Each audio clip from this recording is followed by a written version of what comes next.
बिल्कुल शांत होकर के और मन स्थिति को बहुत बढ़िया बनाना और सुनने का मन बनाना। देखो, मेरी बहन ने मुझे कई बार बुलाया यहाँ, आज मैं फिर आपके बीच में हूँ और भगवान से आपके उज्ज्वल भविष्य की कामना को लेकर आया हूँ। आपको एक बहुत महत्वपूर्ण विषय रख करके मैं थोड़े से विचार करूँ। आपके जीवन में बहुत काम आएंगे आज की जो बात है। सबसे पहले एक 2 मिनट के लिए बहुत ध्यान से सुनना बात कि बहनों, तुम सत्संग में जाती हो तो सत्संग में जाने वाले की क्या पहचान है। अब ये आदमी सत्संग में जाता है, ये बहन सत्संग में जाती है, ये नहीं जाती। आज इस बात को सुनकर के जानो, सत्संग में जाने वाले आदमी की पहचान दे रहा हूँ मैं, बहुत ध्यान से सुन। फिर आपके बीच में एक छोटा टॉपिक रखेंगे और फिर अपने घर चले जाना, ठीक है? आइए बैठिए आप बैठिए। तो इसके लिए बहुत बड़े महापुरुष ने एक बात कही है, अब जाड्यम धियो हरति सिंचति वाची सत्यम मानोन्नति दिष्टि पापम पाकरोति तिनोति कीर्तिम सत्य संगति तिन्न करोति पुरुषाम। ये संस्कृत है। बहन जी आ जाओ। इसका मैं भाव बता देता हूँ, अब पहचान कर लेना कि सत्संग से क्या मिलता है। सबसे पहले सत्संग आपकी बुद्धि को तेज कर देगा। आपकी मंद बुद्धि को क्या कर देगा, बोलो? तेज कर देगा। गहन से गहन विषय को भी आप आराम से जान जाएंगे। दूसरी बात कही, अब वो आदमी सत्य का संचार कर देती है। वो आदमी झूठ नहीं बोलता सत्संग में जाने वाला। ये दूसरी पहचान बता रहा। तीसरी पहचान ये है, अब उसके जीवन से मानसिक रोग निकल जाएंगे। जैसे मानसिकता आ जाती है, छोटी छोटी बातों के ऊपर टेंशन ले जाती है। लेकिन सत्संग में जाने वाला जो आदमी है वो कभी भी डिप्रेशन में नहीं आएगा, कभी भी। चौथी बात बहुत बड़ी आ रही है, कहते हैं सत्संग में जाने वाला आदमी कभी पाप नहीं करता। ये और लंबी पहचान आ रही है। कभी भी सत्संग में जो आदमी जाएगा वो कभी भी पाप नहीं करेगा। और पांचवी बात बहुत बड़ी आ रही है, कहता है भिक्षु तिनोति कीर्तम। कहता है उसका चारों दिशाओं में यश फैल जाता है। जैसे भगवान श्री राम का यश फैल गया, जैसे श्री कृष्ण भगवान का आज भी यश फैल रहा है, तो कहते हैं उसका यश फैल जाएगा, उसकी कीर्ति फैल जाएगी। और आखिरी में कहता है सत्य संगति किन्ने करोति पुरुषाम। कहता है मानव को मजबूत बनाने के लिए सत्संग बहुत बड़ी दवा है। तो ये तो मैंने आपको आज सत्संग की परिभाषा रखी। अब माताओं बहनों, आपके बीच में एक विषय दे रहा हूँ। यदि वो आपके अंदर है तो आपके भीतर सारे बल मिलेंगे, सारे बल मिल जाएंगे आपके अंदर। वो क्या है? वो चाणक्य जी महाराज एक बहुत बड़ी बात कहता है बुद्धि यस्य बलम तस्य निर्बुद्धि कुतो बलम। कहता है जिनके पास में बुद्धि है उसके पास सारे बल हैं, जिसके पास बुद्धि नहीं उसके पास कोई बल नहीं है। ये कौन कह रहा है? ये महाराज चाणक्य कह रहा है। तो सुनिए, अब मैं एक एग्जाम्पल से तुम्हें समझा रहा हूँ कि वाकई में बुद्धि से कितने काम बन जाते हैं। कहते हैं एक राजा को एक हाथी बहुत प्रिय था बहन, और उस हाथी के मृत्यु का समाचार यदि कोई सुन ले, राजा सुन ले, तो उसे मृत्यु का दंड दे दे। ये शर्त रखी हुई थी। अब जो जन्मा है वो तो एक दिन मरेगा। एक दिन वो हाथी मर गया बहनों, वो हाथी मर गया। अब उसको सूचना कौन दे?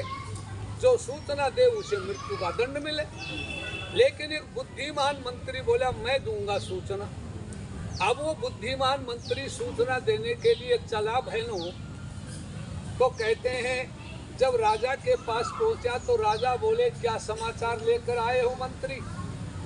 बोले महाराज जो आपका प्रिय हाथी था वो निश्चेष्ट धरती पर पड़ा हुआ है, भूमि पर, न वो सांस लेता है न श्वास छोड़ता है, न आंख खोलता है न आंख मीचता है, न कान फड़फड़ाता है, न पानी पीता है, न भोजन चरता है। राजा बोले ये क्यों नहीं कहते कि वो मर गया? बोले महाराज ये तो आप ही कह सकते हो। अब बहनों आप विचार लगाना, सूचना भी दे दी और दंड से भी बोलो बच गया। किसके बल से? बुद्धि बल, बुद्धि बल। एक बार जोरदार तालियां बजाओ। इसलिए माताओं बहनों आपको ये सचमुच बात है, यदि आपके पास में बुद्धि है, बुद्धि कितने बड़े बड़े काम कर देती है, ये बुद्धि का खेल है माताओं। एक वायुयान चला रही है लड़की, एक लड़की बैठी बैठी हुक्म चला रही है। वो क्या ऐसा क्यों कर रही है? उसके पास में क्या है बोलो? बुद्धि का बल है। इसलिए आज आपको मैं यही बताना चाहता हूँ। एक और एग्जाम्पल आपके सामने आ रहा है। ये एग्जाम्पल तो इतना बढ़िया एग्जाम्पल है माताओं, इसको सुन कर के आप बहुत अचंभित हो जाओ। कहते हैं एक राजा घोड़े पर सवार होकर के और सैर के लिए निकल गया, जंगल बियाबान में चला गया और घोड़े को दौड़ाता दौड़ाता बहुत दूर चला गया। राजा को प्यास लगी, राजा को भूख लगी और राजा ने घोड़े को बांध करके पानी पी करके राजा सो गया बहनों। जब राजा सो गया तो घोड़े को बांध दिया, घोड़ा न जाने कैसे खुला और वो घोड़ा खुल करके चला गया। पीछे से राजा खड़ा हुआ, देखा घोड़ा नहीं है। अब राजा दूर देश में घोड़ा चला गया, घोड़ा को देखा तो घोड़ा एक पेड़ के बंधा हुआ था। राजा ने विचार किया कि ये घोड़ा यहाँ कैसे आया और ये किसने बांधा? तो 3 बच्चे खेल रहे थे माता। अब जरा ध्यान देना, छोटे छोटे बच्चों के अंदर बुद्धि कितनी है वो भी आपको मैं बताने जा रहा हूँ। कहते हैं वो राजा ने 3 बच्चे खेल रहे, बोले बेटा तुम ये बताओ ये घोड़ा किसने बांधा? बोले ये घोड़ा हमने बांधा है। बोले घूम रहा था हमने बांध दिया, किसी का होगा तो आकर के ले लेगा। राजा बड़ा खुश हुआ। राजा बोले तुम्हें इनाम देना चाहता हूँ। बोले क्या इनाम लोगे? राजा बोला आज मैं तुम्हें वो इनाम दूंगा जो किसी ने पहले कभी नहीं दी है। राजा बोला तुम्हें एक एक घंटे के लिए राजा बनाऊंगा। क्या बनाऊंगा बोलो? एक एक घंटे के लिए तुम्हें तीनों को राजा बना दूंगा। बच्चे बोले बहुत बढ़िया महाराज।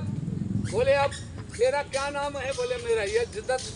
दूसरा बोला मेरा हरिदत्त। तीसरा बोला मेरा ब्रह्मदत्त नाम है। बोले ठीक है चलो। उसने राजा की गद्दी पर बैठा दिया एक लड़के को। बोले बेटा बोल तेरी क्या इच्छा है? बोले राजन अब तुम राजा हो, बोलो क्या चाहते हो? बोले मैं बढ़िया मिठाई खाना चाहता हूँ। मंत्री को कहा कि इसको बैठा करके ले जाओ दुकान पे और हलवाई की बड़ी से बड़ी दुकान में ले जाओ। अब वो बच्चा कभी इस मिठाई को देखे, कभी इसको देखे, कभी इसको मिठाई देखता देखता 1 घंटा बदल हो गया, घंटा भी पूरा हो गया। मिठाई नहीं खा पाए वो बच्चा। बोले भाई अब तू कुर्सी से नीचे आ जा। दूसरे बच्चे को बैठाया। बोले अब तू राजा है, बोल तू क्या चाहता? बोले मैं बढ़िया से बढ़िया कपड़ा चाहता हूँ। बोले ले जाओ बड़ी दुकान पे। अब आप जानती हो माताओं, जब दुकानदार थान से थान फेंकता है रंग बिरंगे, तो कई तरह के थान आए। बच्चा कभी इस थान पर, कभी से, कभी पीले पर, कभी नीले पर, कभी किसी पर, हरे पर, पीले पर नजर दौड़ाता दौड़ाता 1 घंटा पर वो कपड़ा नहीं खरीद पाया। अब तीसरा बच्चा जो था, इस पर ध्यान देना। अब बहनों तुम्हें ध्यान, अब बुद्धि का करिश्मा हो गया। राजा बोले भाई तेरा क्या नाम है? बोले मेरा ब्रह्मदत्त नाम है। बोले बैठिए गद्दी पर। वो लड़का गद्दी के ऊपर बैठ गया। बहनों गद्दी बैठ गया। अब तू राजा है। बोले बोल क्या चाहता है? बोले महाराज आपके खजाने में पैसे कितने हैं? राजा बोले होंगे अंदाज 1 करोड़ के लगभग। बोले 10 लाख रुपए निकालो। खजाने से कितने निकालो? बोलो 10 लाख रुपए निकालो राजन। और 10 लाख रुपए उनके लिए हॉस्पिटल तैयार करा दो जो बेचारे अनाथ हैं, जो गरीब लोग हैं, जो अपना उपचार नहीं करवा सकते, उनके लिए ऐसा एक हॉस्पिटल बनवा दीजिए। अब बहनों ज्यादा क्या था, वो तो राजा था उस समय। उसने 10 लाख रुपए निकाले और एक हॉस्पिटल की स्थापना कर दी। बोले महाराज 10 लाख रुपए और निकालो। 10 लाख रुपए और निकाले। बोले ये 10 लाख रुपए से एक अनाथ विद्यालय खोल दे, जिसमें जो गरीब लोग हैं उनके बच्चे नहीं पढ़ पाते, उनके लिए विद्यालय खोल दीजिए, अनाथ विद्यालय खोल दीजिए। बोले ठीक है महाराज। बोले 10 लाख रुपए और निकालिए। बोले ठीक है महाराज। बोले 10 लाख रुपए से आप अनाथ आश्रम खोल दो, जिसमें जिनका दुनिया में कोई नहीं है ऐसा आश्रम, अनाथ आश्रम खोल दीजिए। बोले महाराज कितने बाकी बचे? बोले 50 लाख रुपए बाकी हो रहे। बोले ये राज के लिए काम आएंगे। टाइम कितना हुआ? बोले महाराज केवल 10 मिनट हुए। अब ये था बुद्धि का करिश्मा। 10 मिनट के लिए उस बच्चे ने कितना बड़ा काम कर दिया। इसलिए माताओं आपके अंदर सबसे बड़ी जो चीज है, यंत्र लगा हुआ है, वो है बुद्धि। और बुद्धि ऐसा काम करती है जैसे घोड़ा गाड़ी होती है। और सरल कर रहा हूँ, बहुत सरल कर रहा हूँ। जैसे घोड़ा गाड़ी होती है तो घोड़ा गाड़ी में घोड़े होते हैं, लगाम होती है, सारथी होता है और मुसाफिर उसमें बैठा रहता है। ठीक इसी प्रकार इस शरीर रूपी गाड़ी में भी 10 घोड़े हैं। इंद्रियां कितनी है? बोलो 10 इंद्रियां हैं, ये 10 घोड़े हैं माताओं। और मन जो है वो लगाम है और बुद्धि जो है वो सारथी है। अच्छा बोलो सारथी बुद्धिमान होगा तो घोड़ों को सही रास्ते से चलाएगा कि नहीं चलाएगा? ये जीवात्मा अपने लक्ष्य के ऊपर पहुंच जाएगी। और यदि सारथी में बुद्धि नहीं है तो बोलो घोड़े बेलगाम हो जाएंगे। और ये मैंने दृष्टांत वो दिए हैं माताओं बहनों, आप समझ जाएंगी कि वाकई में बुद्धि जो है वो हमारे शरीर में कितना बड़ा यंत्र काम करता है। इसलिए मैं आपको एक ही बात कहना चाहता हूँ।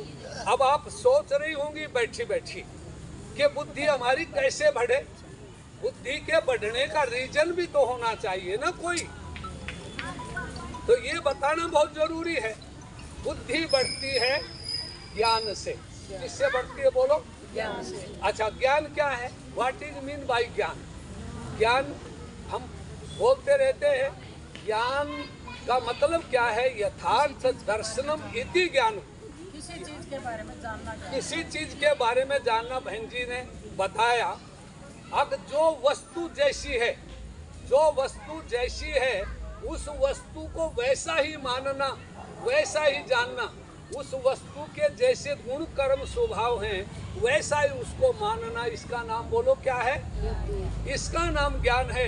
और उल्टा मानना अज्ञान है। बहुत मोटी मोटी बात आ रही। जैसे ये जो है, ये मोबाइल जड़ है चेतन है? बोलो ये जड़ है, तो इसको जड़ मानना।